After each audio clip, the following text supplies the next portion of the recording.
سورة التحريم آية نمبر 6 وقال النبي صلى الله تعالى عليه وسلم في حديث المباركة كلكم راع وكلكم مسؤول عن رعيته فالإمام راع وهو مسؤول عن رعيته والرجل راع في أهله وهو مسؤول عن رعيته والمرأة راعية في بيت زوجها وهي مسؤولة عن رعيتها فكلكم راع وكلكم مسؤول عن رعيته البخاري حديث نمبر 893 মঞ্চে উপস্থিত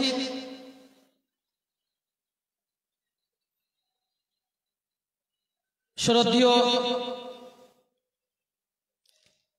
অতিথিবৃন্দ ও আমার সামনে বসে থাকা দূর দূরান্ত হতে আসা ইসলামিক ভাই সকল ও আমার বাম দিকে পর্দার আড়ালে বসে থাকা মা ও বোনেরা,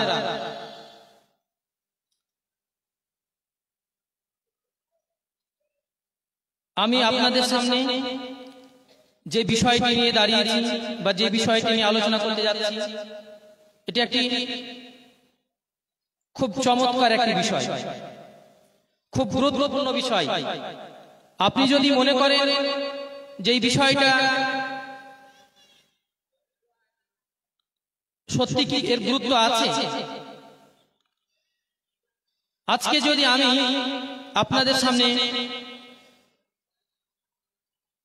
প্রকাশ করি বা আপনাদের স্মরণ করাই যে আজকে আমাদের প্রত্যেকে বাড়িতে আমরা নিজ সন্তান সন্ততিদের নিয়ে অসন্তুষ্ট, আমরা সবাই ক্ষিপ্ত,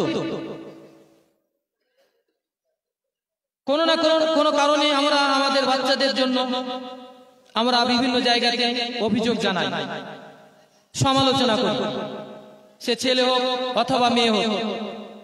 আমরা দেখি বর্তমানে আমাদের সন্তান সন্ততিরা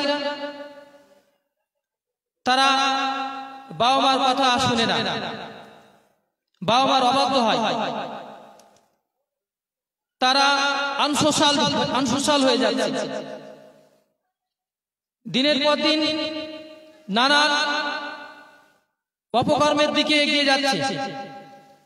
আমরা দেখতে পাই অনেক সময় আমাদের সন্তান সন্ততিরা তারা আমাদের অর্থাৎ গার্জিয়ানদের মুখ কালো করে তারা অনেক ধরনের কুসম্পর্কে জড়িয়ে যায়। আমরা কি কখনো ভেবে দেখেছি এটার জন্য দায়ী কি? সাধারণত আমাদের আলোচনাগুলো থাকে যে বহু আলোচনা এভাবে শুনে থেকেছি, যখনই সমাজে বা বাড়িতে যদি পিতা পুত্রের মধ্যে কোন রকমের ঝামেলা হয়, অশান্তি হয়, তাহলে আমরা সেখানে বেশি রকমের আমরা ভুল ত্রুটি না খুঁজি আমরা ঘোষণা করি বা আমরা সিদ্ধান্তে আসি যে বাবা তো বাবা, বাবা যতই ভুল হোক তবুও বাবা। এটা না হয় আমরা এই পার্থিব জগতে আমরা এই ধরনের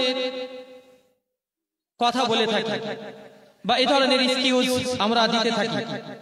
আমরা কি পরকালে দিতে পারবো? আপনারা তো নিশ্চয়ই শুনে আছেন কিয়ামতের দিন অনেক মানুষ পাহাড় সমান নেকি নিয়ে আল্লাহ রাব্বুল আলামিনের দরবারে উপস্থিত হবে, কিন্তু যখন সেই বাবাকে যখন জান্নাতে যখন প্রবেশ করার যখন অনুমতি দিয়ে দেওয়া হবে এবং সে জান্নাতের দিকে এগিয়ে যাবে, একটা সময় তার সন্তান তার সন্ততি তার আল্লাহর কাছে অভিযোগ করবে, আল্লাহ তুমি কাকে জান্নাতে যাওয়ার পারমিশন দিচ্ছ? ইনি তো দুনিয়াতে আমার বাবা ছিলেন, ইনি তো আমার মা ছিলেন, এরা তো অনেক কিছু আমার দুনিয়াতে আমার জন্য শাসনের ব্যবস্থা করেছে, আমি মাঠে ঘাটে যদি কাজে না যেতাম আমাকে শাসন করত। আমি যদি তাদের কথা যদি না শুনেছি তাহলে কত শাসন করেছে, মেরেছে, কত অপমান করেছে, খাওয়া বন্ধ করে দিয়েছে, পোশাক দেয়নি, নানা রকম শাস্তির সম্মুখীন হতে হয়েছে, অনেক সময় বাড়ি থেকে বের করে দিয়েছে। আর কিন্তু আজকে যে আমি জাহান্নামে যাবো আর আমার বাবা জান্নাতে যাবে, তো আমি যেন জাহান্নাম থেকে আমি যে বাঁচবো, জাহান্নামের আগুন থেকে আমি যে রক্ষা পাবো, এমন কোন শিক্ষা আমার বাবা মা আমাকে দেয়নি। প্রিয় ভাইরা, পরিণতি কি হবে? বাবার পরিবর্তে যে বাবাকে আল্লাহ রাব্বুল আলামিন আদেশ দিয়েছিলেন জান্নাতে যাওয়ার, সেই বাবাকে টেনে নিয়েছে জাহান্নামে ঢোকানো হবে এবং তার পরিবর্তে তার সন্তানকে জান্নাতে নিয়ে যাওয়া হবে। তো কি ভাবছেন? আজকে আমরা আমাদের সন্তান সন্ততিদের জন্য অনেক প্ল্যান করি, অনেক পরিকল্পনা করি। আজকে আমাদের জমি জায়গা, টাকা পয়সা, ধন সম্পদ যা কিছু আছে, আমাদের পারিবারিক জীবনে যতই কষ্ট হোক না কেন, আমরা তাদের অর্থাৎ ছেলে মেয়েদের ভবিষ্যতের জন্য আমরা সেগুলো জমিয়ে রাখি। নিজের কষ্ট হলেও আমরা সেটা কি করি না, সেটা বিক্রি করে দিয়ে নিজের কষ্টটা দূর করি না। কারণ ছেলের ভবিষ্যৎ ভাবি, ছেলের ক্যারিয়ারের জন্য আমরা চিন্তা ভাবনা করি। কখনো আমরা এটা এই ব্যাপারে গুরুত্ব দিইনি যে আজকে আমাদের ভাবা উচিত ছিল যে আমার সন্তান সন্ততিকে কিভাবে আমি জাহান্নামের আগুন থেকে রক্ষা করব, নিজে কিভাবে বাঁচবো এবং পরিবারের লোকজনকে কিভাবে আমি জাহান্নাম থেকে বাঁচাতে পারবো। এই ব্যাপারে আমাদের কোনো প্ল্যান নেই। আমরা এই দুনিয়াতে যদি কোনো বাচ্চা কোনোভাবে যদি আপনি খবর পাচ্ছেন, এখানে বসে আছেন, হঠাৎ করে আপনি খবর পাচ্ছেন যে আপনার বাড়িতে আগুন লেগে গেছে, তাহলে আপনি কি করবেন? আপনি কি আপনার বাড়ি দৌড়ে যাবেন না? আপনি জানছেন আপনার ছেলে মেয়ে বাড়িতে আছে, আগুন থেকে বাঁচানোর চেষ্টা করবেন না? এমন কোন বাবা মা আছে এত নিষ্ঠুর? এরকম কোন বাবা মা আছে যে তার ছেলে মেয়ে সে জানতে পারছে যে বাড়িতে আগুন লেগে গেছে, খবর দেওয়া হয়েছে, আর সে ভাবছে না আমার ছেলে মেয়ে আগুনে পুড়ছে, আমি এখানে বসে থাকবো? আমার তো জানা নেই যেমন নিষ্ঠুর বাবা মা কেউ আছেন। আমরা কি করব? সঙ্গে সঙ্গে আমরা দৌড়ে যাব এবং যে কোনো কৌশলে আমরা চেষ্টা করব আমাদের সন্তান সন্ততিকে কি করব? আগুন থেকে বাঁচানো। আমরা প্রথমে চেষ্টা করব বাড়িটা বাঁচানো। যদি দেখি পরিস্থিতি বেসামাল, সামাল দেওয়া যাচ্ছে না, বাড়িতে এমন আগুন বেড়ে গেছে যে সেই আগুনে বাড়ির যে ধন সম্পদ আছে, টাকা পয়সা, সেটাও বের করা যাচ্ছে না, তাহলে আপনি কি করবেন? নিজে পুড়ে গেল আপনার সন্তানটাকে, আপনার মেয়েটাকে আপনি কি করবেন? সেই আগুন থেকে আপনি বের করে নিয়ে আসবেন। এটা তো এই দুনিয়ার জন্য এত চিন্তা ভাবনা। আর এই আগুনটা একদিন শেষ হয়ে যাবে, এটা ক্ষণিকের জন্য, হয়তো কয়েক মিনিট কয়েক ঘন্টা আগুন জ্বলবে, তারপর শেষ। আর যে আগুন কখনো শেষ হবে না, কোনোদিনও শেষ হবে না, দাও দাও করে জ্বলতে থাকবে, সেই আগুনের জন্য আপনার আমার প্ল্যান কি আছে?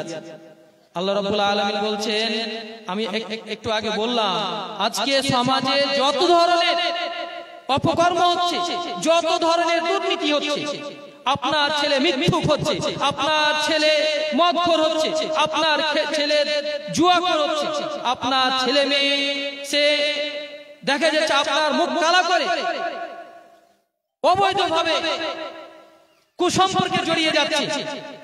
এমনও পর্যন্ত আমরা দেখি অনেক আমাদের মুসলিম মেয়েরা তারা নন মুসলিম ছেলের সাথে তারা চলে যায়। নাউজুবিল্লাহ।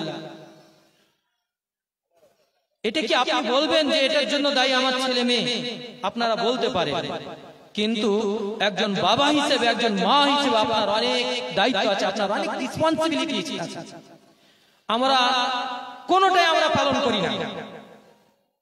মহান আল্লাহ রাব্বুল আলামিন তিনি বলছেন, ইয়া আইয়ুহাল্লাযীনা আমানু কু আনফুসাকুম ওয়া আহলিকুম নারা, ওহে বিশ্বাসীগণ তোমরা নিজেদেরকে এবং তোমরা তোমার পরিবারের লোকজনকে, তোমার পরিবারে তোমার বউ বাচ্চা ছেলে এদেরকে জাহান্নামের আগুন থেকে কি করো? রক্ষা করো, বাঁচাও।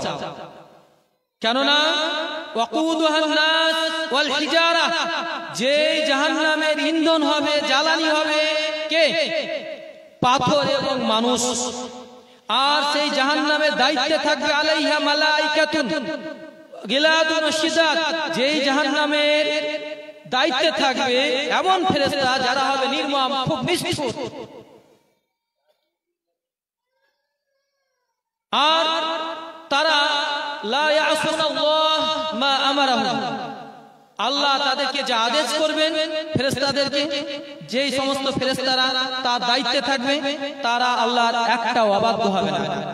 ওয়া ইয়াফআলুনা মা ইউমারুন, এবং তারা ওই সমস্ত কাজই করবে যেই কাজে তাদেরকে আদেশ দেওয়া হবে। প্রিয় ভাই সকল, প্রিয় মা ও বোনেরা,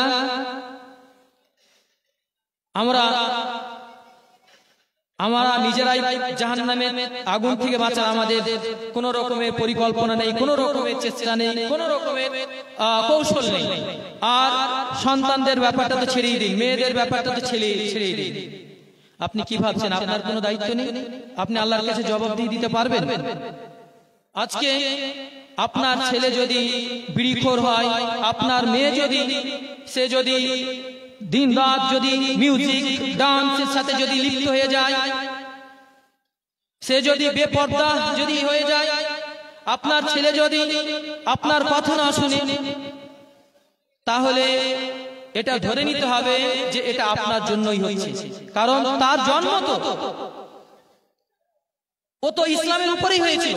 যেমনটা নবী সাল্লাল্লাহু আলাইহি সাল্লাম তিনি বলছেন, আবু হুরায়রা রাদিয়াল্লাহু তাআলা আনহু থেকে বর্ণিত বুখারী শরীফের হাদিস নম্বর 1359, নবী সাল্লাল্লাহু আলাইহি সাল্লাম বলছেন, মা মিন মাউলুদিন ইউলাদু আলাল ফিতরা ফাআবাওয়াহু ইউহাব্বিদানি আও ইউনাসসিরানি আও ইউমাজ্জিসানি। নবী সাল্লাল্লাহু আলাইহি সাল্লাম বলছেন, এই পৃথিবীতে যত সন্তান জন্ম নেয়, প্রত্যেকটা সন্তান প্রত্যেকটা ছেলে মেয়ে তাদের জন্ম হয় কিসের উপর? তাদের জন্ম হয় ইসলামের উপর। প্রত্যেকটা, সে হিন্দু হোক, মুসলিম হোক, ইহুদি হোক, খ্রিস্টান হোক, যেই হোক না কেন, আপনার বাড়িতে জন্ম হোক, অন্যের বাড়িতে জন্ম হোক, প্রত্যেকটা সন্তানের জন্ম হয় জন্মের সময় তার কিসের উপরে? ইসলামের উপর। ফাআবাওয়াহু ইউহাব্বিদানি, তার বাবা মা তাকে ইহুদি বানিয়ে দেয়, আও ইউনাসসিরানি, অথবা তার বাবা মা তাকে খ্রিস্টান বানিয়ে দেয়, আও ইউমাজ্জিসানি, অথবা তার বাবা মা তাকে অগ্নি পূজক বানিয়ে দেয়। কি বুঝলেন? তার মানে আপনি যেমন, ওর তো জন্ম সঠিকভাবে হয়েছিল, এবার আপনি যেমন, আপনার কালচার যেমন, আপনার মধ্যে যে সততা থাকবে, তাহলে বাচ্চার মধ্যে সেই সততার হাবভাব প্রকাশ পাওয়া যাবে। আর আপনার মধ্যে যে সমস্ত ভালো গুণ থাকবে, আপনার সন্তানটির মধ্যে ভালো গুণগুলো ফুটে উঠবে। আপনার মধ্যে যে খারাপ গুণগুলো থাকবে, সে আপনার ছেলে মেয়ের মধ্যে ভালো ওই সমস্ত খারাপ গুণগুলো দেখা যাবে। এবার এখানে এই হাদিসটি থেকে নবী সাল্লাল্লাহু আলাইহি ওয়াসাল্লাম স্পষ্ট বার্তা দিচ্ছেন আমাদেরকে, যে আমাদের এই সন্তানটি এরা যদি অসামাজিক হয়ে যায়, এরা যদি অবাধ্য হয়, তাহলে এটার জন্য সম্পূর্ণরূপে দায়ী কে? আপনি, অর্থাৎ আপনি এবং আপনার স্ত্রী, মানে বাবা মাই হচ্ছে এর জন্য দায়ী। বাবা মা ছাড়া সন্তানটি ভালো হতে পারে না, আবার বাবা মা ছাড়া সন্তানটি খারাপ হতে পারে না। এজন্য আপনাকে কি করতে হবে? দায়িত্ব নিতে হবে। আর আপনি আপনার দায়িত্ব থেকে এড়িয়ে যেতে পারেন না। আমরা আজকে হয়তো দায়িত্ব থেকে এড়িয়ে যাচ্ছি, আমরা আমাদের দায়িত্ব পালন করছি না। যে আমার সন্তান জন্ম হওয়ার আগে থেকে আমি আমার সন্তানের জন্য চিন্তা ভাবনা করব, নাকি আমার সন্তানের জন্ম হওয়ার পর থেকে আমি আমার সন্তানটির জন্য আমি চিন্তা ভাবনা করব যে আমার সন্তানটা কেমন হবে, সে নেক হবে নাকি সে পাপী হবে, সে মাদ্রাসা থেকে পড়াশোনা করে আলেমে দ্বীন হবে, হাফিজে কুরআন হবে, মুহাদ্দিস হবে, মুফাসসির হবে, মাস্টার হবে, সায়েন্টিস্ট হবে। এই পরিকল্পনা আমরা কখন করব? আমরা ভাবছি পরে করব, আর আমরা তার দায়িত্ব আমরা নিচ্ছি না। পরবর্তীকালে আমরা দায়িত্ব থেকে সরে যাই, আমরা দায়িত্ব থেকে এড়িয়ে যাওয়ার চেষ্টা করি। হযরত আব্দুল্লাহ বিন উমর রাদিয়াল্লাহু তাআলা আনহু থেকে বর্ণিত বুখারীর 893 নম্বর হাদিসে রাসূল সাল্লাল্লাহু আলাইহি ওয়াসাল্লাম তিনি বলছেন, কুল্লুকুম রাঈন ওয়া কুল্লুকুম মাসউলুন আন রাইয়াতিহি, তোমাদের মধ্যে তোমরা প্রত্যেকেই হচ্ছে দায়িত্বশীল, আর তোমাদের প্রত্যেককেই তোমাদের দায়িত্ব সম্পর্কে আল্লাহ রাব্বুল আলামিন কিয়ামতের দিন প্রশ্ন করবেন, জিজ্ঞাসা করবেন। ফাল ইমাম রাঈন, অতএব একজন ইমাম, ইমাম বলতে এখানে শুধু মসজিদের ইমামকে বোঝানো হয়নি। ইমাম হচ্ছে যে একটা পরিবারের যে যিনি দায়িত্বে আছেন, যিনি অভিভাবক তিনি ইমাম সেই পরিবারে। যিনি একটা পাড়ার যিনি দায়িত্বে আছেন, নেতৃত্বে আছেন, তিনি সেই পাড়ার ইমাম। যিনি একটা গ্রামের যিনি দায়িত্বে আছেন, তিনি সেই গ্রামের ইমাম। যিনি একটা অঞ্চলের দায়িত্বে আছেন, নেতৃত্ব দিচ্ছেন, তিনি সেই অঞ্চলের ইমাম। যিনি একটা দেশের দায়িত্বে আছেন, যার নেতৃত্বে দেশ পরিচালিত হয়, তিনি সেই দেশের ইমাম। আমরা হয়তো ভাবছি ইমাম বলতে সে মসজিদের সে পাঞ্জাবি টুপি পরা ইমাম, তিনিও এখান থেকে বাদ নয়। তো তিনি নবী সাল্লাল্লাহু আলাইহি ওয়াসাল্লাম তিনি বলছেন, সাল ইমাম রাঈ ওয়া হুয়া মাসউলুন আন রাইয়াতিহি, একজন ইমাম তিনি হচ্ছেন একজন দায়িত্বশীল এবং তাকে তার দায়িত্ব সম্পর্কে জিজ্ঞেস করা হবে। ওয়ার রাজুল রাঈ ফি আহলিহি ওয়া হুয়া মাসউলুন আন রাইয়াতিহি, এবং একজন পুরুষ মানুষ সে তার পরিবারের জন্য সে হচ্ছে কি দায়িত্বশীল, তার পরিবারের নেতা। অতএব তাকে তার পরিবার সম্পর্কে, পরিবারের যেই কোনো পরিণতির জন্য, ভালো হোক মন্দ হোক, সেই পরিবারটা দ্বীনি পরিবার হোক, ইসলামী পরিবার হোক, অথবা আন ইসলামিক পরিবার হোক, তাকে তার জন্য ইসলামিক হোক অথবা আন ইসলামিক হোক, এর জন্য দায়িত্ব মানে হচ্ছে কে দায়িত্বশীল হচ্ছে বাবা মা ওই পরিবারে। অতএব তাকে সেই বাবাকে জিজ্ঞেস করা হবে কিয়ামতের দিন।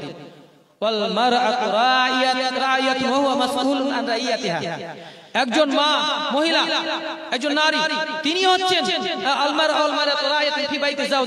তিনি হচ্ছেন তার স্বামীর বাড়ি দায়িত্বশীল। অতএব তাকে তার স্বামীর বাড়ির দায়িত্ব সম্পর্কে আল্লাহ রাব্বুল আলামিন কিয়ামতের দিন প্রশ্ন করবেন, জিজ্ঞেস করবেন। অতএব শেষে বলছেন, ফাকুল্লুকুম রাঈন, তোমাদের এই পৃথিবীতে যারাই আছো তোমরা প্রত্যেকেই কেউ না কেউ অন্তত, তুমি নিজে তো দায়িত্বশীল নিজের ব্যাপারে, তাহলে তোমাকে তোমার ব্যাপারে তোমরা প্রত্যেকে দায়িত্বশীল এবং তোমাদের প্রত্যেককে তোমার দায়িত্ব সম্পর্কে, তোমার কর্তব্য সম্পর্কে তোমাকে প্রশ্ন করা হবে, জিজ্ঞেস করা হবে। প্রিয় ভাই ও বন্ধুরা ও মা ও বোনেরা, আপনারা যেইভাবে দিন যাপন করছেন এত সহজ নয়। আপনারা হয়তো এড়িয়ে যাচ্ছেন, আপনারা হয়তো অমনোযোগী হয়ে গেছেন, আপনারা ভূক্ষেপ দিচ্ছেন না, দায়িত্ব নিচ্ছেন না, আপনারা ভাবছেন খুব সহজ। আজকে যদি আমি বলি যে আজকে আমাদের এই পরিবেশের জন্য সব থেকে ইম্পর্টেন্ট বিষয় হচ্ছে এই বিষয়টি যেটা নিয়ে আজকে আমি আলোচনা করছি, সব থেকে গুরুত্বপূর্ণ বিষয় হচ্ছে এটি, যেই বিষয়টি নিয়ে আলোচনা করছি। অতএব আপনি দায়িত্ব থেকে এড়িয়ে যেতে পারেন না। আর যদি আপনি ভাবেন যে আমি দায়িত্ব থেকে এড়িয়ে যাব, মনে রাখেন হযরত মাআকাল বিন ইয়াসির রাদিয়াল্লাহু তাআলা আনহু থেকে বর্ণিত, এটিও বুখারীর 7150 নম্বর হাদিস। তিনি বলছেন যে নবী সাল্লাল্লাহু আলাইহি ওয়াসাল্লাম বলছেন, মা মিন আবদিন ইয়াসতারিল্লাহু রাইয়াতান ইয়ামুতু ইয়াওমা ইয়ামুতু ওয়া হুয়া গাশুন লিরাইয়াতিহি ফাকাদ হারামাহু আল্লাহু আলাইহিল জান্নাহ। নবী সাল্লাল্লাহু আলাইহি ওয়াসাল্লাম বলছেন, যে বান্দাকে বা যাকে, বান্দাদের মধ্যে যাকে আল্লাহ রাব্বুল আলামিন দায়িত্ব আরোপ করেন, যাকে দায়িত্ব দেন, আর সে যদি তার দায়িত্ব যদি পালন না করে, সে দায়িত্ব সে মারা যাচ্ছে এমতো অবস্থায় যে সে তার দায়িত্ব সম্পর্কে প্রতারণা করেছে, ধোঁকা দিয়েছে। অর্থাৎ আপনি আপনার সন্তানকে ধোঁকা দিচ্ছেন, আপনার মেয়েকে ধোঁকা দিচ্ছেন, আপনার প্রতিবেশীকে ধোঁকা দিচ্ছেন, আপনি আপনার বাবাকে ধোঁকা দিচ্ছেন, আপনি আপনার মাকে ধোঁকা দিচ্ছেন, আপনি আপনার এলাকাবাসীকে ধোঁকা দিচ্ছেন আপনার দায়িত্বের মাধ্যমে। তাহলে কি হবে? তিনি বলছেন, নবী সাল্লাল্লাহু আলাইহি ওয়াসাল্লাম বলছেন যে আল্লাহ রাব্বুল আলামিন তার জন্য জান্নাতকে হারাম করে দিয়েছেন।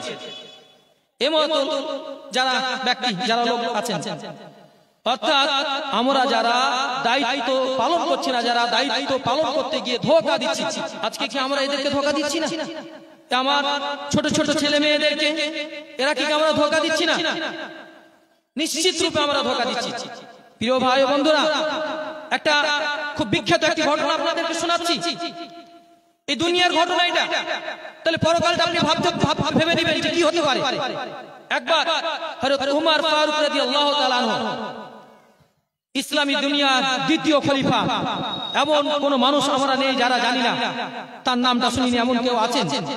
উমর ফারুক রাদিয়াল্লাহু তাআলা আনহুর আদালতে তিনি যখন খলিফাতুল মুমিনিন, তখন তার দরবারে একজন সাহাবী তিনি অভিযোগ নিয়ে আসেন তার ছেলের ব্যাপারে, তার যুবক ছেলে, বড় একটা ছেলের ব্যাপারে অভিযোগ নিয়ে আসেন যে আমিরুল মুমিনিন, আমার ছেলে সে আমার কথা শুনে না, আমার অবাধ্য হচ্ছে, আমার সেবা করে না,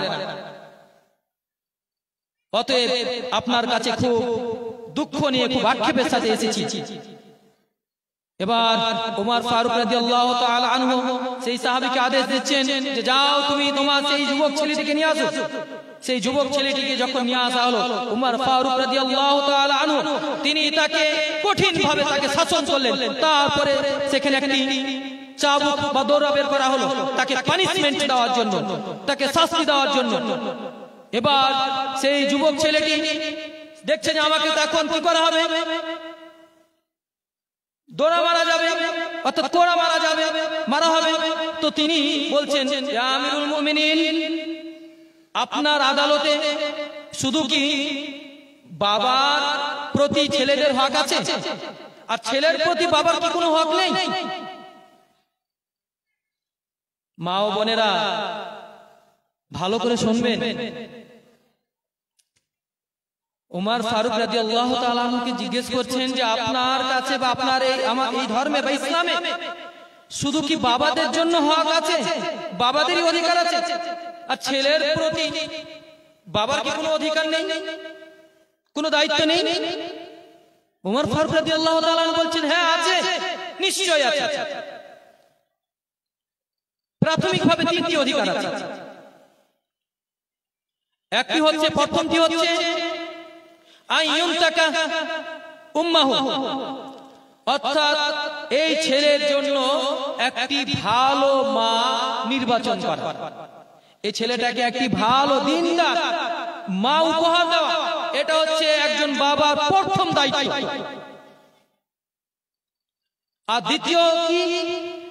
দ্বিতীয় যেটা কর্তব্য, সেটা হচ্ছে ইহসানা ইসমা, যে তাকে ওই ছেলে জন্ম হওয়ার পর একটি সুন্দর নাম দিতে হবে। এবং তৃতীয় দায়িত্ব কি, ওয়া ইউআল্লিমুল কুরআন, তাকে দ্বীনি শিক্ষা দিতে হবে, কুরআনের তালিম দিতে হবে, শিক্ষা দিতে হবে। সেই ছেলেটি বলছে, ইয়া আমিরুল মুমিনিন, আমার বাবাকে জিজ্ঞেস করেন আপনি যে তিনটি কর্তব্যের কথা বললেন, সে তিনটির মধ্যে একটা তিনি পালন করেন। এবার আপনি ফয়সালা করুন, আপনি আমাকে শাস্তি দেবেন, আপনার কাছে আমি বিচার রাখলাম। আমার বাবা, আমাকে যে মা দেওয়া হয়েছে সেই মা দিনদার নয়, আমার যে নাম রাখা হয়েছে সেই নামটাও ভালো না, জুয়াল বা জাওয়াল, যার অর্থ ভালো না। এবং আমাকে দ্বীনি শিক্ষা দেওয়া হয়নি, কুরআনের তালিমও দেওয়া হয়নি। এবার বলুন, আমি আমার বাবার কিভাবে আমি সেবা করব? আমি আমার বাবার দায়িত্ব পালন করব কি করে? বাবার হক আদায় করব কি করে? সুবহানাল্লাহ। উমর ফারুক রাদিয়াল্লাহু তাআলা আনহু সেই কোরআন নিয়ে সেই বাবাকে কি করলেন, শাস্তি দিলেন। এটা হচ্ছে উমর ফারুক রাদিয়াল্লাহু তাআলা আনহুর আদালতে তার কি বিচার ব্যবস্থা। প্রিয় বন্ধুরা, প্রিয় ভাইরা, প্রিয় মা ও বোনেরা, আপনারা কি ভাবছেন?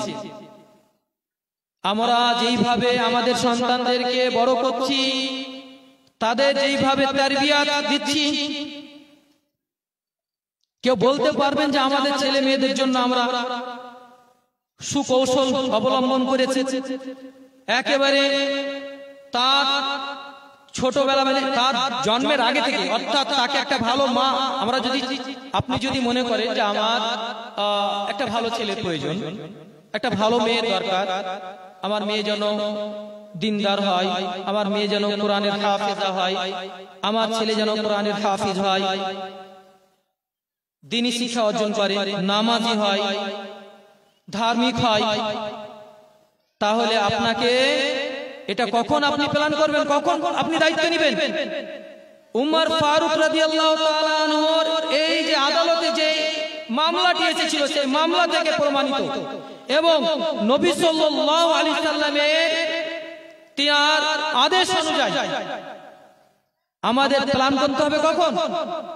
আপনার সন্তান অনেক পরের গল্প, ভালো হবে খারাপ হবে কি হবে না হবে এটা পরের গল্প, ভালো নেবেন খারাপ নেবেন আগে, তার আগেই প্ল্যান করতে হবে। আমরা নরমালি সন্তানদের জন্য প্ল্যান কখন করি, পরিকল্পনা কখন করি যে আমার সন্তানটা সে কিভাবে পড়াশোনা করবে বা মানে তার বড় হওয়াটা কেমন হবে, ইসলামিক হবে নাকি আন ইসলামিক হবে, এটা কখন করি? অনেক সময় আমরা আমাদের সন্তানদের ক্যারিয়ার নিয়ে ভাবি, বেশিরভাগ বাবা মা আমরা কখন করি? অনেক সময় আমরা আমাদের বাচ্চার জন্ম হওয়ার 5-7 বছর পর একটু ভাবি, আবার অনেক সময় আমরা ভাবি যে তাকে স্কুলে দেবো, তারপরে প্রাইমারিতে দেওয়ার পরে প্রাইমারিতে বের করার পর স্কুলে দিচ্ছি, তখন আমরা ভাবি, অনেক আমরা ভাবি না এখনো ভাবার সময় নেই, ঠিক আছে কলেজ যাবে তারপর আবার এখন অনেক বাবা মা এমনও ভাবি যে আমাদের কলেজ পাস আউট হোক, কলেজ থেকে বেরিয়ে আসুক, তারপরে তার জন্য আমরা ভাববো। ইসলামের নির্দেশ কি? আমরা উমর ফারুক রাদিয়াল্লাহু তাআলা আনহুর আদালতে কি, আদালত থেকে আমরা কি জানতে পারলাম? আর এই ব্যাপারে আমরা সবাই জানি, খুব বিখ্যাত হাদিস নবী সাল্লাল্লাহু আলাইহি ওয়াসাল্লামের, যে আমরা যখন কোনো ছেলে যখন বিয়ে করবে তখন সাধারণত 4টি গুণ দেখা যায় বিয়ের ব্যাপারে। একটি হচ্ছে ধন সম্পদ, আর একটি হচ্ছে সৌন্দর্য, আর একটি হচ্ছে বংশগত প্রভাব, বংশগত যে দিকটা, আর একটি হচ্ছে দিন। নবী সাল্লাল্লাহু আলাইহি ওয়াসাল্লাম অ্যাডভাইস দিচ্ছেন, তিনি আদেশ করছেন যে তোমরা কি করো, দিনদারিটাকে নির্বাচন করো। আবার এটা তো ছেলেদের জন্য চয়েস দেওয়া হয়েছে, ছেলেদের পছন্দের ব্যাপার বলা হয়েছে। অন্যদিকে আপনি যদি মেয়ের বাবা যদি হন, সেই ব্যাপারে নবী সাল্লাল্লাহু আলাইহি ওয়াসাল্লাম বলছেন, ইদা জাআকুম মান তারদাউনা দীনাহু ওয়া খুলুকাহু ফানকিহুহু। নবী সাল্লাল্লাহু আলাইহি ওয়াসাল্লাম বলছেন, যখন তোমাদের কাছে কোন ছেলে যখন আসে তোমার মেয়ের প্রস্তাব নিয়ে, তোমার মেয়ের জন্য বিয়ের প্রস্তাব নিয়ে যখন কোন ছেলে যখন আসে, আর যদি সেই ছেলের মধ্যে কি যদি থাকে, তুমি যদি তার দ্বীনদারিতে, তার ধার্মিকতায় এবং তার চারিত্রিক দিক থেকে তার ব্যবহারে তুমি যদি মুগ্ধ হও, সন্তুষ্ট হও, তাহলে নবী সাল্লাল্লাহু আলাইহি ওয়াসাল্লাম এখানে আদেশ করছেন, আপনাকে অনুমতি দিচ্ছেন না, এখানে আদেশ করছেন ফানকিহু, তুমি ওই ছেলের সাথেই বিয়ে দিয়ে দাও। আমাদের কি হয়, আমরা কি করি বিয়ের ব্যাপারে, আমাদের তো এখন একটা ট্রেডিশন শুরু হয়ে গেছে, আমরা ছেলে যখন বিয়ে দিয়ে দেখি সৌন্দর্য কার মধ্যে আছে, পয়সা কি আছে, কি দিবে, দেনা পাওনা কি আছে। আর যদি মেয়ের বাবা হয়, ছেলে কি কাজ করে, ছেলের বাবার কতটা সম্পত্তি আছে, ছেলে যাই হোক মদ খোর মাতাল হোক আর কিছু হোক, এবার বলুন ওখান থেকে আপনার তো গোড়াটাই ভুল। তো এখান থেকে আপনি কি করে আশা করছেন যে আপনার সন্তান-সন্ততি ভালো হবে? কখনো আশা করতে পারবেন? কোনোভাবে আশা করতে পারবেন না। এই ছেলে মেয়ে আপনার এই বিয়ে যদি কি হয়, এই যে যেইভাবে আমরা আমাদের পরিবেশ যেইভাবে তৈরি হয়েছে, পরিস্থিতি যেইভাবে তৈরি হয়েছে, যেইভাবে বিয়েগুলো হচ্ছে, যেইভাবে আমরা ছেলে মেয়ে নির্বাচন করি, আর এর ফলে আমাদের সন্তান-সন্ততি এরা অসভ্য হবে না, অমানুষ হবে না, কি মানুষ হবে, এরা দিনদার হবে। আর এই সমস্ত ছেলে মেয়ে আপনার জন্য প্রার্থনা করবে, এই সমস্ত ছেলে মেয়ে আপনার জন্য দোয়া করবে, কোনোভাবে দোয়া করতে পারে না। আর আপনার যদি নির্বাচন যদি ভালো হতো, আপনার বিয়ে করতে যাচ্ছেন, স্ত্রী নির্বাচন যদি সঠিক যদি হয়, মেয়ে নির্বাচন এবার ছেলে নির্বাচন করছেন, জামাই নির্বাচন করছেন, সেখানে ছেলে যদি ভালো যদি হয় তাহলে ছেলে মেয়ে কি হতে পারে? 99% চান্স আছে যে সে ছেলে মেয়েও ভালো হতে পারে। কারণ আপনি তো কোনোভাবে চাইবেন না যে আপনার ছেলে বা আপনার মেয়ে এরা অসভ্য হোক, এদের মধ্যে অমানবিক হয়ে যাক, দিনদারি না থাকুক, এটা তো আপনি চাইবেন না। আপনি তো চাইবেন যে এই ছেলে মেয়েকে নিয়ে, বা আপনার প্ল্যান থাকবে যে আমি আমার ছেলে মেয়েকে কোরআনের হাফিজ বানাবো, একজন ভালো আলেমে দ্বীন বানাবো। তখন চান্স আছে, সম্ভাবনা রয়েছে যে আপনার আশা পূরণ হবে। প্রিয় বন্ধুরা, এই ব্যাপারে আমি আপনাদের সামনে এই যে ছেলে মেয়ে বিষয়টি, যে আপনার ছেলে মেয়ে যদি আপনার বিয়ে বিবাহ বন্ধনটা যদি ঠিক হয়। আর একটা কথা এখানে না বলে পারছি না, যেটা হচ্ছে আমাদের এই যে সমাজে এখন যা রাষ্ট্র রেওয়াজ, যে বিয়ের প্রথা, আপনারা সত্যি বলুন তো বর্তমান যুগে ব্যভিচার, জেনা, ধর্ষণ এগুলো সহজ হয়েছে কি হয়নি? ব্যভিচারী জেনা এটা সহজ হয়েছে কি হয়নি? কোনটা বেশি সহজ? বিবাহ দেওয়াটা বেশি সহজ নাকি জেনাটা বেশি সহজ? কোনটা? বিয়েটা সহজ? মোটেও না, বিয়েটা কঠিন হয়ে গেছে। আমরা এমন ভাবে বিয়ের রসম রেওয়াজ শুরু করেছি যার ফলে আমাদের বিবাহটা অনেক কঠিন হয়ে গেছে, আর আমাদের জন্য জেনাটা, ব্যভিচারীটা, অপকর্মটা সহজ হয়ে গেছে। এটাও কিন্তু আমাদের ছেলে মেয়ে এখানে বিয়ের প্রথাগুলো অনেক কিছু আমাদের পরিবর্তন করা উচিত। আমি সেই দিকে যাচ্ছি না, আপনাদের শুধু একটু আমি ইঙ্গিত দিলাম।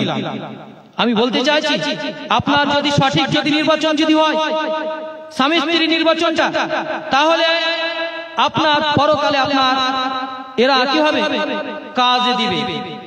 যেমনটা রাসূল সাল্লাল্লাহু আলাইহি সাল্লাম বলছেন, ইদা মাতাল ইনসানু ইনকাতা আনহু আমালু ইল্লা মিন সালাসা সাদাকাতিন জারিয়া আও ইলমুন ইনতাফাউ বিহি আও ওয়ালাদুন সালিহুন ইয়াদউ লাহু। আমরা সবাই জানি হাদিসটি, যে মানুষ যখন মারা যায় তখন তার আমলনামা, তার যে নেকি যাওয়ার ব্যাপারটা থাকে সেটা বন্ধ হয়ে যায়, আমলনামাতে নেকি আর পৌঁছায় না। কিন্তু 3 প্রকার আমল আছে যেটা দ্বারা আপনার খাতাতে, আপনার মৃত্যুর পরেও আপনার খাতাতে, আপনার আমলনামাতে সেই নেকিটা পৌঁছতে থাকে, আমরা সবাই জানি। এখানে যেটা আমি বলতে চাইছি সেটা হচ্ছে, একটা নবী সাল্লাল্লাহু আলাইহি এখানে তিনি বলছেন যে একটা তো এমন বিদ্যা, যেই বিদ্যা হচ্ছে উপকারী বিদ্যা, অর্থাৎ তাহলে নিশ্চয়ই ধার্মিক বিদ্যা হতে হবে, যেটা উপকার হবে। দুনিয়াবী বিদ্যা হতে পারে যদি সেটা ক্ষতিকারক না হয়। আমি বলছি না যে দুনিয়াবী বিদ্যাটা আপনার পরকালে যাবে না, যাবে, কিন্তু দ্বীনি যেটা শিক্ষা সেটা বেশি। আর দুনিয়াবী বিদ্যা যদি সেটার দ্বারা যদি দ্বীনের যদি উপকার হয়, অনেক আছে এরকম, অনেক শিক্ষা আছে দুনিয়াবী শিক্ষা, যে শিক্ষার মাধ্যমে আমরা সেই শিক্ষাটার মাধ্যমে দ্বীনি শিক্ষা আমরা কি করি? অর্জন করে থাকি, বা সেটা অনেক লাভদায়ক হয়। এবার এটা একটা। আর একটা হচ্ছে যে এমন কোন সাদকা যেটা আপনি করলেন, দান করলেন, যার নেকি আপনার মৃত্যুর পরে পৌঁছতে থাকে। ধরে নিন, উদাহরণস্বরূপ আমি বলতে পারি, আপনি হয়তো মসজিদ তৈরি করলেন, মসজিদ নির্মাণের ক্ষেত্রে আপনি কিছু অবদান রাখলেন, কিছু দান খায়রাত করলেন। যতদিন পর্যন্ত সেই মসজিদ আবাদ হবে, আপনি মারা যান না কেন, আপনার আমলনামাতে নেকি পৌঁছতে থাকে। আপনি রাস্তার আশেপাশে টিউবওয়েল দিয়ে দিলেন, কুয়ো দিয়ে দিলেন, কিছু গাছ লাগিয়ে দিলেন, মাদ্রাসা যেখানে ছেলে মেয়েদের পড়াশোনা করা হয়, দ্বীনি শিক্ষা দেওয়া হয়, সেখানে আপনি কিছু দান খায়রাত করলেন, একটা ঘর তৈরি করে দিলেন। এক কথা আপনার সাধ্য অনুযায়ী, এটা হচ্ছে সাদকায়ে জারিয়া। আর একটা যেটা আমার আজকের বিষয়ের সাথে যেটা মিল আছে, যেটা আমি বলতে চাচ্ছি, সেটা হচ্ছে এমন সন্তান, যে সন্তানটা হবে নেক, সালেহ, দিনদার। এই সন্তান যদি থাকে তাহলে সে আপনার জন্য কি করবে? দোয়া করবে। তাহলে এই আপনার দোয়া, আপনার জন্য যখন দোয়া করবে, দোয়ার বদৌলতে আপনার আমলনামাতে তার নেকি পৌঁছতে থাকবে। তো আমরা কি এমন, আমাদের প্ল্যান আছে, এমন কোন পরিকল্পনা আমরা করছি? আমরা কি এমন সন্তান এই পৃথিবী থেকে ছেড়ে যাচ্ছি। ভালো করে আপনারা ভেবে দেখুন। আমি আরেকটি হাদিস এখানে নবী সাল্লাল্লাহু আলাইহি সাল্লামের হাদিস আমি আপনাদের সামনে বর্ণনা করব। নবী সাল্লাল্লাহু আলাইহি সাল্লাম বলছেন, ইন্নাল্লাহ আযজা ওয়া জাল লা ইয়ারফা'ু দারাজাত লি'আবদি সালিহ ফিল জান্নাহ ফায়াকুলু রাব্বি আন্না লিহাযা ফায়াকুল বিইস্তিগফার ওয়ালাদিকা লাক। নবী সাল্লাল্লাহু আলাইহি সাল্লাম বলছেন যে জান্নাতের মধ্যে নেক সন্তানের জন্য আল্লাহ রাব্বুল আলামিন বাবা মার কি হবে, জান্নাতের যে মর্যাদা সেটা অনেকটা বৃদ্ধি করবেন, অনেক বাড়িয়ে দিবেন। আপনি যেভাবে আপনি আমল করছেন, যেইভাবে আপনি ধরে নিন আপনি একজন ভালো বাবা, আদর্শ পিতা, আপনি একজন আদর্শ মা। এবার আপনি কি করছেন, আপনি ভালো কিছু করলেন, নামাজ রোজা থেকে নিয়ে ছেলেদেরকেও ভালো ছেলে তৈরি করে গেলেন। এবার আপনি মারা গেলেন, আপনি তো জানছেন আপনি হয়তো কিয়ামতের দিন আপনার কর্মের জন্য, আপনার আমলের জন্য আপনি জান্নাত পেলেন। এরপরে দেখছেন আপনি নিজেই বুঝছেন যে আমার তো জান্নাত যে লেভেলে পাওয়া উচিত ছিল, যে লেভেলের জান্নাত পাওয়া উচিত ছিল, আমি তো অনেক উঁচু লেভেলের জান্নাত পাচ্ছি। এটা কেন, এটা কি করে হলো? তখন কিয়ামতের দিন ওই সময়ে মানুষ প্রশ্ন করবে, যারা নেক বাবা, যে নেক বাবা নেক সন্তান এই পৃথিবীতে ছেড়ে যাচ্ছে, তিনি তখন আল্লাহর কাছে প্রশ্ন করবেন, ফায়াকুলু রাব্বি, হে আল্লাহ এটা কি করে হলো আমার জন্য? এমন কাজ করিনি যে জান্নাতের এত উঁচু মর্যাদা আমাকে দেওয়া হবে বা দেওয়া হতো। আমার যা লেভেল, আমি